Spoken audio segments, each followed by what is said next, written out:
મને રાતે મારી ડેડિયાપાડાથી પોલીસ દ્વારા પકડવામાં આવ્યો, બળજબરીપૂર્વક ખેંચીને મને જીપમાં બેસાડવામાં આવ્યો, મને રાજપીપળાની જૂની જેલમાં રાખવામાં આવ્યા। મારા સાથી મિત્રો, મારા કાર્યકર મિત્રો, એ નિરંજનભાઈ વસાવા હોય, રાધિકાબેન રાઠવા હોય, અમારા નાનુભાઈ હોય, અમારા ઈશ્વરભાઈ હોય, અમારા જિગ્નેશભાઈ લોકો રાતે આવ્યા।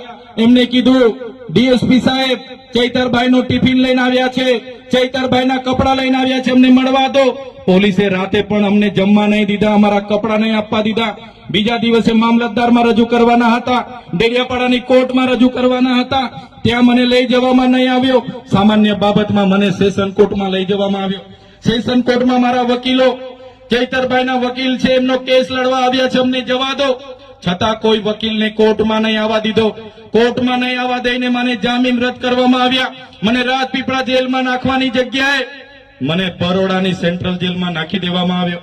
સાથીઓ, બરોડાની સેન્ટ્રલ જેલ પાકા કેદીઓની જેલ, સયાજીરાવ ગાયકવાડે બનાવેલી જેલ, અંગ્રેજો વખતની જેલમાં એક નાની કોટડીમાં મને પૂરી દેવામાં આવ્યો।